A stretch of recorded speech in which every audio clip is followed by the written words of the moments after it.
আবার স্বাগত জানাচ্ছি একুশে বিজনেস, সঙ্গে আছি আব্দুর রহমান রণ।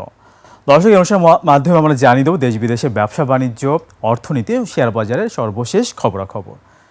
দর্শক, আপনারা জানেন ঢাকা স্টক শেষ হয়েছে। ঢাকা স্টক এক্সচেঞ্জের লেনদেন নিয়ে আমরা কথা বলতে চাই। এই জন্য আমাদের সাথে রয়েছেন শেলটেক ব্রোকারেজ লিমিটেডের সিইও মেজবাউদ্দিন খান। জনাব মেজবাউদ্দিন, আপনাকে স্বাগত আমাদের আজকের আয়োজনে। আসসালামু আলাইকুম। ওয়ালাইকুম আসসালাম। Thank you very much. আশা করি ভালো আছেন আপনারা। হ্যাঁ, আমরা ভালো আছি এবং অনেকদিন পরে আপনাকে আমরা পেয়েছি, ভালো লাগছে। তো একটু শুরুতেই জানতে চাইবো যে মার্কেটের এখন তো এই মুহূর্তে মার্জিন রুল নিয়ে সবচেয়ে বেশি কথা হচ্ছে। তো আমরা জানি গতকালকে এসএসসি অনুমোদন দিয়েছে নতুন মার্জিন রুলের। তো সেক্ষেত্রে কিভাবে দেখছেন? অনেকে বলছে যে লাইফের ক্ষেত্রে আসলে ওরকম দিক নির্দেশনা আসেনি, তো সেখানেও আসলে পি রেশিওর বেসিসে করা যায় কিনা। তো ওভারঅল আপনি আসলে কিভাবে দেখেন একটু জানতে চাই আপনার কাছ থেকে। ধন্যবাদ। আসলে গতকাল কমিশন মিটিংয়ে মার্জিন রুলের যেই অ্যামেন্ডমেন্টটা জন্য তারা নোটিশ দিয়েছিল সেই ব্যাপারে তারা কমিশন মিটিং হয়েছে, কিন্তু আমরা এখন পর্যন্ত মিটিং এর যেই প্রেস রিলিজটা আমাদের হাতে এসে পৌঁছেনি। কাজে আমরা এক্স্যাক্টলি কতটুকু কি আলোচনা করেছে কংক্রিটলি আমরা এই ব্যাপারে কিছু বলতে পারছি না। আমরা যতটুকু নিউজ পেপারের বর্ডার দিয়ে জানতে পারছি, কাজে আনটিল আনলেস ই না হওয়া পর্যন্ত, প্রেস রিলিজ না আসা পর্যন্ত আমরা কনফিডেন্টলি বলতে পারছি না যে ওখানে মানে প্রজ্ঞাপন আকারে আসার আগ পর্যন্ত আসলে আমরা কনফিডেন্টলি বলতে পারছি। তারপর আমরা ধরে নিতেই পারি এই জিনিসগুলোই হয়েছে, যে 40 পি রেশিও, তারপর ট্রেইলিং বেসিসে পি রেশিও নির্ধারণ। হ্যাঁ, তো এই বিষয়গুলো আমরা কিন্তু বলছিলাম, আমাদের মিডিয়াতে বলছিলাম, তো তারা শুনছে আসলে নিয়ন্ত্রণ সংস্থা। এক্স্যাক্টলি। আমরা তো আপনি জানেন এই কমিশন আসার পরে কিন্তু আমাদের মার্কেটে একটা মোমেন্টাম এসেছে এবং এই কমিশনের প্রতি আমাদের বিনিয়োগকারী বলেন সবারই খুব আস্থা আছে। কাজেই আমরাও চাই এই কমিশন যেন সাকসেসফুল হয়। তারা আমাদের সাথে রিপিটেডলি মিটিং করেছে মার্কেট কিভাবে আমাদের সাজেশনগুলি, বিকজ আমরা তো হচ্ছি ক্লায়েন্টদের যেই আগ্রহ তাদের কেন্দ্রবিন্দুতে আমরা থাকি। কাজে আমাদের যেই রেকমেন্ডেশনগুলি এগুলি মূলত বিনিয়োগকারী এবং মার্কেটের জন্য যেগুলি ভালো হবে সেগুলি নিয়ে আমরা কমিশনের কাছে আমাদের প্রস্তাবনাগুলি পেশ করেছিলাম। ওই পরিপ্রেক্ষিতে কমিশন কিন্তু আমাদের প্রতি যথেষ্ট সহানুভূতিশীল ছিল। আমরা যেভাবে তাদেরকে বলেছি, আমরা পত্রিকার মাধ্যমে তো জানতে পারলাম যে তারা যেই প্রাইস আর্নিং টাইমস 40-তে চলে গিয়েছেন, মার্জিন ট্রিগার সেলের জন্য একটা কারেকশন এনেছেন। কাজে এগুলি কিন্তু ছিল আমাদের রিকমেন্ডেশন।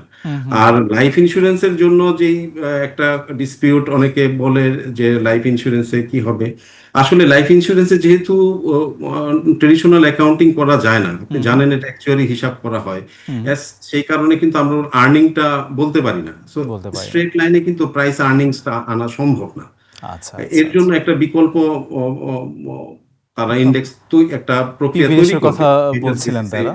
আমরা বলেছিলাম যে যেই লাইফ ইন্স্যুরেন্সের বেলায় যেই গুলি হয়, যে যেসব লাইফ ইন্স্যুরেন্স কোম্পানিগুলি 10%-এর উপরে ডিভিডেন্ড দেয় বা ক্যাটাগরিক্যালি যেগুলি ডিএসই এ ক্যাটাগরির স্টক হিসাবে চিহ্নিত করেছে, আমরা তো তাদেরকে বলেছিলাম যে তাহলে এইটা যেহেতু ক্যাটাগরি অনুযায়ী সে ফুল মার্জিন পাবে, যেহেতু সে গুড স্টক হিসাবে অলরেডি ডিএসসির বুকে আছে। আমাদের রিকমেন্ডেশনটা এইভাবে ছিল। তাহলে অবশ্যই এই বিষয় নিয়ে আসলে আরো কথা বলার, চিন্তা করার সুযোগ রয়ে গেল। তো আমরা চিন্তা করবো যে বাজার বান্ধব সিদ্ধান্ত আসবে এই সেক্টরেও। তো তার মানে আপনি যদি বলছিলেন যে বর্তমান কমিশন কথা শুনছে, স্টেক হোল্ডারদেরকে নিয়ে বসছে, যেটা এর আগের কমিশনে আমরা সেরকম দেখছিলাম না। তো যাই হোক, এটা অবশ্যই পজিটিভ একটা দিক। তো সেক্ষেত্রে আমি একটু জানতে চাই আরও কি প্রত্যাশা থাকবে নতুন কমিশনের কাছ থেকে। আমি যদি একটু উদাহরণ দিয়ে বলি, আমরা জানি যে উদ্যোক্তা পরিচালকদের শেয়ার ধারণের যে ইস্যুটা অনেক বছর ধরে আসলে বাস্তবায়ন হচ্ছে না, ন্যূনতম যে শেয়ার ধারণটা, সেই সাথে বাইব্যাকের ইস্যুটা, অথবা এসএমই খাতে আমরা যেটা দেখি যে 10 লাখ 30 লাখের একটা ব্যাপার আছে, 30 লাখ না থাকলে আসলে সে এলিজিবল হচ্ছে না। 10 লাখে সে আইপিও করতে পারছে, কিন্তু সেল করার পরে সে আর বাজারে থাকতে পারছে না। অনেক ইস্যু কিন্তু আছে, নেগেটিভ ইকুইটি নিয়েও অনেক কিছু হতে পারে। তো আপনার আসলে কি পরামর্শ থাকবে এই মুহূর্তে, আরও কি করা যেতে পারে?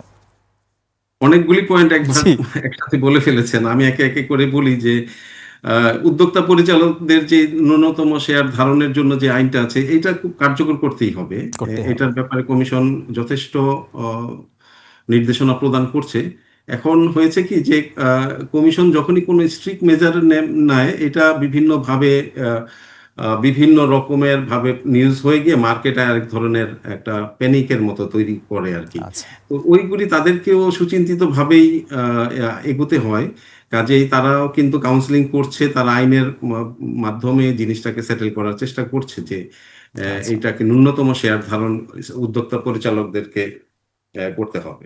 আচ্ছা আচ্ছা আর সেক্ষেত্রে দ্বিতীয় পয়েন্টটা যদি ধরি যে আপনি এসএমই খাতের কথা বলেছেন, দেখেন এসএমই খাতটা তো আসলে এতটা ছোট ক্যাপ, এগুলি তো এসএমই বিনিয়োগটা তো আসলে একটু ঝুঁকিপূর্ণ বিনিয়োগই, কারণ যেহেতু ক্যাপিটালটাই খুব ছোট আর জি এদের বিজনেস স্কেলটাও খুব ছোট। হুম হুম কাজে ওই ছোট স্কেলগুলিতে যদি আপনি মার্জিনের কথা বলেন তাহলে এইটা বোধহয় একটু টাফ হয়ে যায় আর কি। আচ্ছা আচ্ছা হুম এখানে হুম মার্জিন না দেওয়াটাই বোধহয় বিনিয়োগকারীদের জন্য আহ, একটু কঠিন হয়ে যায়, বিকজ ওই ছোট বিজনেসের মধ্যে তো ফ্ল্যাকচুয়েশনটা একটু বেশি হয়। আচ্ছা আচ্ছা কাজেই এখানে রিস্কটা বেশি। কিন্তু ওখানে যে বিনিয়োগের আর জন্য যে 30 লাখ টাকা যে ব্যারিয়ার ওটাকে আসলে কমিয়ে আনা উচিত কিনা কিভাবে দেখেন? এটা তো কমিয়ে আনা উচিত, এটা আমরা হুম রিকমেন্ড, এটা হয়তো কমবে। আমরা তো সবার জন্য একটা প্যারিটি করার জন্য বলেছি যে যেন আচ্ছা মার্কেটে এক্স্যাক্টলি সবাই ফ্রিলি মুভ করতে পারে, হুম এটা হুম হয়তো হুম বা হবে ইনশাল্লাহ। আচ্ছা আচ্ছা সেটাই আমরা বাইব্যাক নিয়ে একটা ভালো কিছু পাবো, নেগেটিভ ইকুইটি আর নিয়ে একটা ভালো কিছু বাইব্যাকের যে পাবো। ব্যাপারগুলি হয়েছে তা আসলে বাইব্যাকের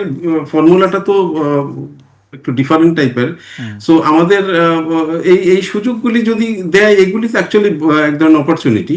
আচ্ছা তার যদি ক্যাপিটাল বড় হয়ে যায় তাহলে ক্যাপিটাল ছোট করার জন্য আসলে buyback, hmm not hmm hmm likely যে তারা তাদের শেয়ারগুলির দাম পড়ে গেছে দেখে কিনে নেবে। আসলে তো বাইব্যাকের থিওরিটা একটু ভিন্ন রকমের, যখন ক্যাপিটাল সেটাই বড় হয়ে যায় তখনই তো শুধু সেটাই বাইব্যাক করে আমরা ক্যাপিটালটাকে প্রত্যাশা শুরু। করবো আপনার টপ ব্রোকার যারা আছেন তারা এই বিষয় নিয়ে নিয়ত সংস্থার সাথে বসবেন। আমি একটু জানতে চাইবো যে পোর্টফোলিও ডাইভার্সিফিকেশন এইটা নিয়ে একটু জানতে চাই কিভাবে করা যায়।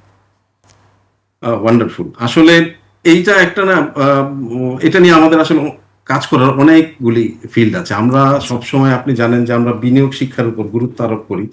আমাদের দেশে পুঁজি বাজারে বিনিয়োগ বলতে সবাই ইকুইটি ইনভেস্টের জি জি জি আসে আর কি। একদম সবাই বলে শেয়ার, সে একটা অ্যাকাউন্ট, বিও অ্যাকাউন্ট ওপেন করে শুধু শেয়ার কিনবে। কিন্তু ক্যাপিটাল মার্কেটে যে আরো ধরনের বিনিয়োগের স্কোপ আছে সেগুলির ব্যাপারে আমাদের আসলে বিনিয়োগকারীরা ফুললি সচেতন না, এবং তাদের কাছে আসলে জিনিসগুলি একটু জটিল মনে হয় দেখে তারা আগ্রহ দেখায় না। কিন্তু এখন আমরা কিন্তু কাস্টমারদের কাছে বলতেছি যে আপনি কিন্তু ইকুইটির পাশাপাশি ডেট সিকিউরিটিতেও আপনি বিনিয়োগ করতে পারেন। আচ্ছা এখন আমাদের তো ডেট মার্কেট অনেক বড় আপনি জানেন, এবং এখানে রেট কিন্তু ট্রিমেন্ডাস রেট আছে হুম হুম গভর্নমেন্টের। যদি এখন একটু রেটটা রিভাইজ করা হয়েছে, এতদিন কিন্তু 10.5-11% পর্যন্ত আমাদের বিভিন্ন বন্ডের ইল্ড ছিল। জি সো এটা ট্রিমেন্ডাস, যেটা ব্যাংকগুলির তুলনায় কিন্তু অনেক বেটার রিটার্ন আচ্ছা এবং রিস্ক ফ্রি রিটার্ন। হুম হুম হ্যাঁ, কাজেই আমরা কাস্টমারদের যারা ব্যাংকে এফডিআর করে হুম ডিপোজিট রাখে, তারা যদি একটু সচেতন হয় তাহলে কিন্তু রিস্ক ফ্রি রিটার্ন বন্ডে তারা খুব সহজেই যেতে পারে।